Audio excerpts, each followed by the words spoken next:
Imagine a society that did not acknowledge the value of human life and even ordained the elimination of that life and found it to be perfectly normal.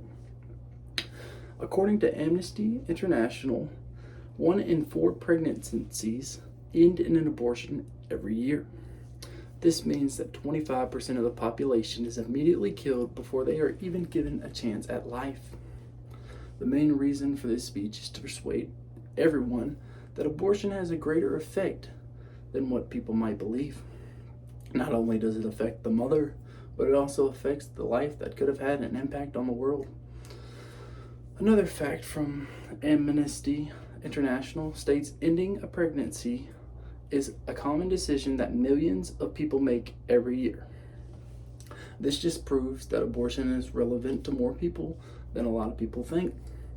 I was interested in this topic due to the arguments, bills, and laws about abortion. I believe abortion should be banned. Let's take a deeper dive into the history of abortions. Abortion is an intended termination of a human life. According to Procon, abortion techniques were developed as early as the 1550 BC. Abortion was an accepted practice during this time, and in the Roman Empire days, abortion was not considered homicide. Times clearly has changed since the Roman Empire days. Tell me why when someone kills a pregnant woman, they get charged with double homicide, but people still believe abortion should be normal and at free will? With this being said, some states do consider abortion a crime. According to Selena Simmons Duffin, a writer for the NPR, stated, researchers estimate that there was 1,026,700 abortions in 2023. What brought interest in this topic for me is the lack of laws for this procedure. As for me, I am pro-life. I believe that life does begin at conception. When the combination of sperm and eggs occur, the child's genetic code is developed to create a unique individual. During this time, the baby's own personal distinct fingerprints are printed. Personally, if you believe that you are mature enough to partake in the roles to conceive a child, you should be mature enough to give that child every possibility of life. Next, I am going to talk about the many ways in which research evidence supports my view. The first view that it is unethical. The way they remove an unborn child is crazy. There are a few different methods to get an abortion. Allen Guttmacher Institute states in the article Abortion Facts, the most common way is called suction abortion. This is when a suction tube with a serrated tip is inserted into the woman's uterus. The suction is 29 times stronger than a vacuum cleaner at home. This proceeds to tear the baby's body apart and sucks it through the hose. This procedure is done within the first 12 weeks of pregnancy. Another method that Allen Guttmacher Institute stated in the Abortion Facts is that another procedure is called hysterectomy. This is used in the last 3 months of pregnancy. The womb is inserted through an incision, kind of like a C-section. However, the umbilical cord is typically cut while the baby is still in the womb. This, in theory, cuts off the oxygen supply to cause suffocation.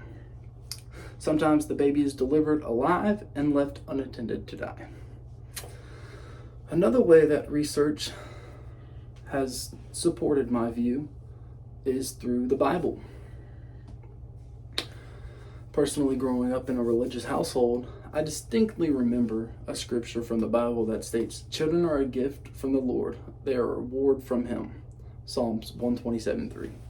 Therefore, every woman who is blessed to have the ability to bear a child should raise that child to spread the gospel of Jesus Christ.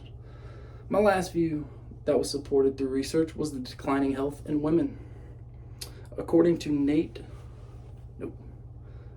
to health research funding and the Article 19 shocking post-abortion Depression statistics states the increased percentage of women who have an abortion compared to the women in the general population having at least one mental health issue is 81%. This article points out that you have an 81% more of a chance to have a mental health issue after an abortion procedure. Some people might think in certain situations of why an abortion could be helpful. These examples could include a stillborn child. When it comes to it, that's the last thing you would want to see in your womb. People have to get it removed because there's no development through it. Although they call this procedure an abortion, the definition of an abortion is terminating a life. This is not terminating a life because the fetus is already dead. Another way someone might argue for pro-choice is through rape and incest.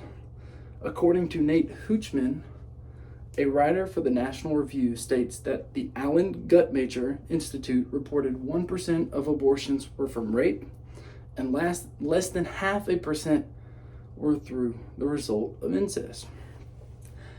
Even for people who argue that this is a big issue, 98% of all abortions would still be banned in that situation. The last argument that people could do for pro-choice would be the harming or life-threatening to the mother. I do truly feel bad for these people. They could risk having a child and possibly injuring or dying from the labor, or they could make the decision to kill their innocent child. When it comes to it, cases like this should be an exception or waiver when having an abortion. I believe that my personal view on abortion strongly supports the importance of human life. Although abortions are a sensitive subject, some cases may need a further examination and looked at on an individual basis. Abortion is unethical.